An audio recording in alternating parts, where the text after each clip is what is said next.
Este fin de semana vi en un canal de televisión que hay barrios que siguen anegados.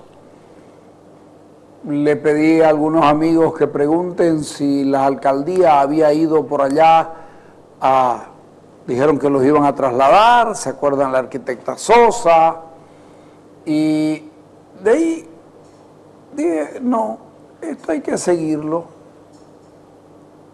Así que los vas a trasladar en los barrios. ¿Y cómo vas a hacer para trasladar un barrio? Y el gasto municipal ahí, apertura de calles y todas esas cosas. Hay luz, hay agua, son ya espacios, están en el radio urbano. ¿Y le vas a echar así a trasladarlo? Así dijo la arquitecta Sosa. ¿Están en el radio urbano o no están? Sí están. ¿Tienen calles? Sí están, tienen. ¿Y la plata que gastó el municipio? Y el alumbrado público y todo lo demás, fuimos a preguntarle a Milcar Jaldín, a ver qué dice. ¿Cuál es la forma en que CRE procede a colocar tendido de cableado eléctrico para brindar energía domiciliaria, en este caso en la ciudad de Santa Cruz? Bueno, de acuerdo al marco legal vigente, lo que la cooperativa hace es pedirle al solicitante, uno, su documento de identidad en original y copia, y luego que nos indique dónde quiere que se le instale o se le ponga energía eléctrica. Y para ello él tiene que haber construido ya su pilastra de acuerdo a las especificaciones de lo que la norma técnica de CRE solicita. ¿La CRE solicita alguna información respecto al asentamiento de estas personas que solicitan este servicio? ¿Si es legal o no es legal? ¿O de qué forma están en estas zonas donde están haciendo la solicitud de instalación del servicio? De acuerdo a la ley, no es un requisito que se pide, basta que el solicitante esté con la tenencia o asentado, digamos, en el inmueble o terreno y con su pilastra construida, es lo único. Y eso así lo dice la ley. ¿Estos procedimientos suceden solo cuando es una persona la que lo solicita o es un conjunto de personas? En realidad todas las solicitudes pasan a ser individuales porque se verifican uno por uno que tengan construida su pilastra. Efectivamente los vecinos se organizan como zona, como comunidad, como barrio para hacer sus demandas, pero los contratos por el suministro se terminan firmando con persona a persona. ¿Crees que entonces coloca el tendido de energía eléctrica que después puede servir para alumbrado público? Mire, eso es, estamos hablando ahorita de las conexiones domiciliarias. Ahora, si nosotros hacemos el tendido eléctrico para entrar a un nuevo barrio, dentro del convenio que tenemos con la alcaldía, está que pueden usar nuestros postes para poner las luminarias y tienen que declarar cuáles son las luminarias, cuántas luminarias más bien y de qué potencia se están instalando para que sean contabilizadas y cobradas como alumbrado público. Eso está entonces en convenio con CRE. Eso está en el convenio. Cuando la CRE ya ha hecho el tendido de energía eléctrica para los domicilios, ¿cómo se hace con el tema de alumbrado público? Es decir, ¿en qué momento la CRE informa a la alcaldía y hace este trabajo para que haya alumbrado público en estas zonas donde ustedes están ingresando? Bueno, en realidad una vez que se ha hecho el tendido eléctrico para servir a estas nuevas urbanizaciones, a estos nuevos asentamientos, ya los vecinos están con energía eléctrica en sus domicilios, la gestión es de los mismos vecinos.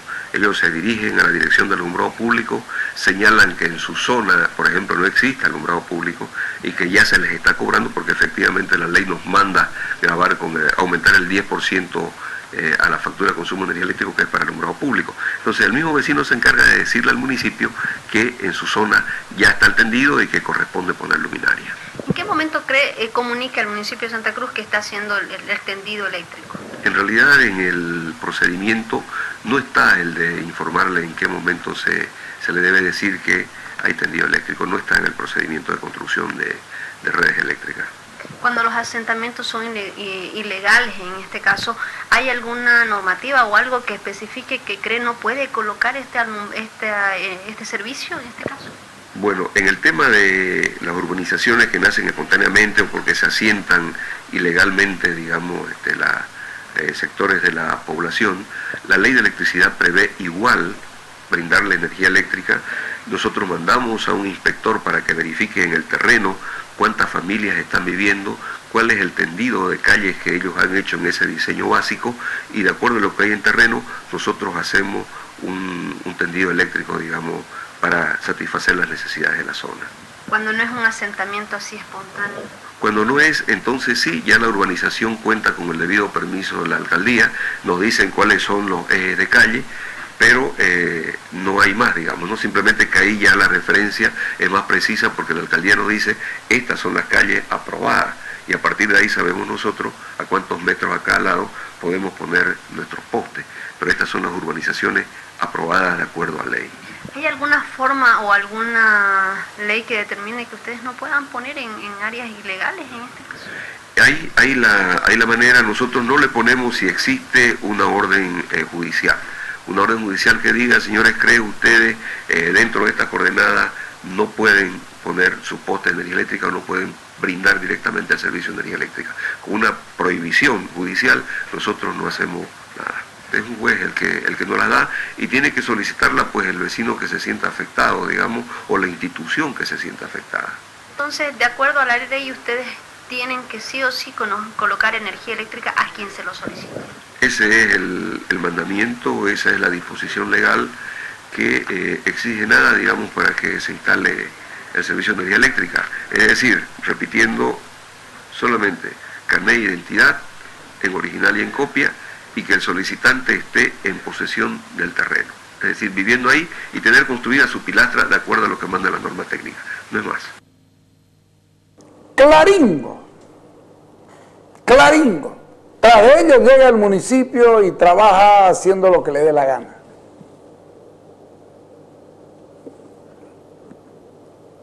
La CRE no tiene responsabilidad alguna sobre esto.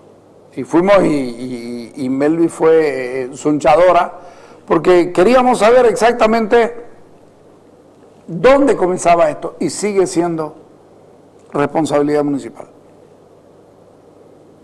Lo que no es correcto es decirle vamos a cambiar el barrio. ¿Cuánto le costó ese barrio al municipio? ¿Tiene calles? Sí. ¿Cuánto le costó hacer calles? Ese barrio que van a trasladar. Porque a alguien hay que pasarle la factura del haber consolidado la mancha urbana cada vez más grande. Esto tiene 1 año o 2 años la nueva mancha urbana. Y entonces uno tiene que preguntarle a quién le corresponde que nosotros le digamos, oye, ¿y por qué abriste calles y permitiste asentamientos donde no corresponde? Donde no correspondía. ¿Cuánto le cuesta eso a la ciudad? Porque eso no va a servir, se supone que no va a servir. Pero ya hay plata metida ahí que es de los vecinos. ¿Que vos no sabías que había tejería ahí? Sí, pero fueron y se asentaron. Claro. ¿Y fuiste, hiciste campaña por ahí? Fui. ¿Y de qué partido eran? Los unos eran de Santa Cruz para Todos y los otros eran del MAS y los otros eran de UCS. Ah, ya. Y los 3 están en el gobierno. Ya, entonces nadie le iba a decir estás en un lugar ilegal. Fuiste y le prometiste un montón de cosas, ¿no es cierto? Y ahora resulta que los querés cambiar. Es que no se hacen las cosas como se debe. Vamos a escuchar a don Fernando Prado, que de planificación algo sabe. La presidenta del Consejo Municipal ha propuesto el traslado de algunos barrios que ella dice que son barrios o asentamientos ilegales, donde hoy están con una situación de abnegados por el tema de agua, dado la cantidad de lluvia que ha caído en los últimos días en la ciudad de Santa Cruz. Sin embargo, si bien ella dice estos asentamientos son ilegales, el municipio les ha hecho obras, ha aperturado calles en esta zona. Es decir, ¿cómo entender esto? Claro, la mayor parte de estos barrios han sido ocupaciones irregulares, sin aprobación, pero llegado una vez el producido el asentamiento, ahí el gobierno municipal tiene que tomar una decisión. Hay 2 alternativas y eso tendría que haber sido siempre claro. Lamentablemente no ha sido. En pocos casos lo ha sido. En el caso del barrio Villarroel, por ejemplo, ha sido claro. Desde el comienzo se ha dicho, esto está sujeto a inundación, es un área no urbanizable, retírense porque ustedes van a poder sufrir las consecuencias, y el gobierno municipal levanta las manos. En los otros casos en los que el gobierno municipal no ha hecho un aviso y una advertencia desde el comienzo del asentamiento, sino que por el contrario los ha sometido a reestructuración, como se llama, es decir, los ha incorporado, ha hecho un estudio, les ha obligado a ceder áreas verdes, y esos proyectos de reestructuración han aceptado eso como parte de área urbana. Aunque los habitantes no tengan papeles, no sean propietarios, ese es otro tema, pero esa parte de la ciudad ha sido lo que se llama reestructurada, y las calles y los planos están en los planos de los distritos respectivos. A partir de ese momento, y más aún con la ejecución de obras municipales, como escuelas, plazas, etcétera, en la zona, esos barrios se han consolidado. Entonces, el reclamo que hay, el malestar que hay es de que el gobierno municipal tiene que ser muy claro desde el comienzo. Hay un barrio, por ejemplo, que no recuerdo, donde ya hace 10 años la escuela quedó totalmente con el agua por encima de la puerta, y yo recuerdo que en esa época se decidió de que ese barrio, esa zona, no podía poblarse. Entonces, inmediatamente hay que actuar, cerrar y tomar las medidas. Yo no sé si el barrio que se está inundando es el mismo, porque ya son 10 años, 20 años, ¿no?, que se sigue inundando. Entonces, hay que tomar una decisión. O es urbano o no es urbano. Si no es urbano, hay que proceder a no ejecutar obras, hay que proceder a avisar a la gente para que se traslade y salga de esos terrenos, y probablemente lo que conviene en esos casos, si son áreas anegadizas, lo que conviene al gobierno municipal es expropiar esas áreas, por ejemplo, para lagunas de regularización del mismo drenaje, ¿no es cierto?, o para funciones que no importa que se inunden momentáneamente, pero que después pueden ser utilizadas para áreas verdes. Esa falta de tomar esas decisiones es lo que hace que esos barrios, si bien todo el mundo sabe que se inundan, y sin embargo se siguen poblando, la alcaldía llega, hace mejoras, y entonces se está ante situaciones distintas. Yo creo que en algunos casos, muy pocos, realmente son lagunas, son prácticamente fondos de lagunas, son curichales que siempre lo fueron y la gente sabía y el gobierno municipal sabía, pero no se anularon. Esa es una cosa. En los casos donde se ha consolidado, donde se ha construido obras municipales, donde esas calles ya están en el plan director, porque lo importante es eso, del momento que una calle figura en el plan director ya está oficializada, o sea, del momento que esas áreas han sido reestructuradas, se supone que el gobierno municipal ha evaluado el tema del drenaje y por lo tanto ha dicho, ya, lo reestructuramos, lo aceptamos, porque el problema del drenaje tiene solución, porque si no, no debieron haberlo reestructurado, pero son barrios reestructurados, por lo tanto, en ese sentido, esos barrios, ahí hay la responsabilidad del gobierno municipal de drenar esas zonas. No queda más remedio, ¿no?, porque son zonas que las ha incorporado al área urbana. Aparte es otro tema de las lagunas donde estaban los tejeros, esa es otra cosa. Esas son lagunas, son un problema ambiental, porque son un problema de seguridad ciudadana, porque los niños se ahogan, porque hay mosquitos, etcétera. Pero eso obviamente que son terrenos privados, son lagunas, no forman parte del problema de las zonas que se inundan. Ese es otro tema.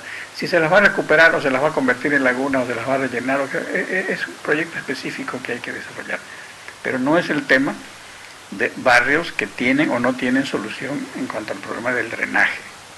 Haya o no haya pozos, eso, como digo, no tiene ninguna importancia. No ese es el tema. El tema es si la zona tiene posibilidades de llegar a una quebrada, a un canal maestro, y si ese canal maestro tiene salida, obviamente, hacia un río. Eso es lo que hay que evaluar, ¿no? Y en ese sentido, las obras que se tendrían que hacer son obras de canales. En síntesis, el gobierno municipal, desde el momento que se urbaniza una zona, tiene que tomar la definición clara. Y es lo que se llama en términos técnicos, ¿es urbanizable o no es urbanizable?